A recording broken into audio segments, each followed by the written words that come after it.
বান্দা যখন বান্দার সাথে লেগে বান্দাকে অপমান করার চেষ্টা করে, আর সেই বান্দা যদি ধৈর্য ধারণ করে আল্লাহর সন্তুষ্টির জন্য, আল্লাহ তখন সেই বান্দার পক্ষ হয়ে কাজ করে।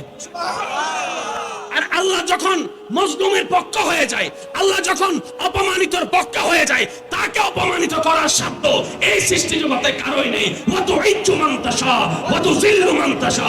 চিৎকার দিয়ে বলেন সুবহানাল্লাহ।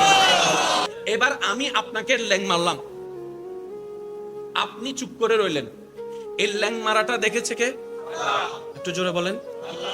আপনার চুপ করে থাকাটা দেখেছে কে? এবার আপনার ভিতরে কি চলছে শুনছে কে? এবার আপনার ভিতরে এসে শয়তান এসে বলছে, তোর কি শক্তি কম আছে, ল্যাং তুই একটা মেরে দে না। তোর কি ক্ষমতা কম আছে, ধাক্কা একটা তুই মেরে দে না। আরে তুই যদি চুপ করে বসে থাকিস, সবাই তো তোকে দুর্বল ভাববে, সবাই তো তোকে অক্ষম ভাববে, সবাই তো তোকে পরাজিত ভাববে। আরে চুপ করে বসে আসিস কেন? একটা গুসার বিপক্ষে 10টা মার, 10 জনকে ফোন করে ডাক, তাকে উড়াই ফেল, তাকে ফাটাই ফেল। আপনার মনের সেই কথাগুলা আপনার রব শুনছে। আর আপনি কি করলেন? ওই শয়তানের রাগটাকে কন্ট্রোল করার জন্য আপনি বললেন, আলহামদুলিল্লাহ, আমি আমার আল্লাহর দিকে তাকাই, আমার আল্লাহর বান্দাকে মাফ করে দিলাম। সুবহানাল্লাহ। এই যে হাজার রাগের ভিতরে আপনি আল্লাহর দিকে তাকাই রাগটা কন্ট্রোল করে যে মাফ করে দিয়েছেন, আপনার বেনিফিটটা, আপনার লাভটা দেখেন। প্রথমত লাভ, আল্লাহর দিকে তাকাই আপনি রাগ না করে মাফ করে দিলেন, আল্লাহ খুশি হয়ে আপনাকে মাফ করে দিবেন।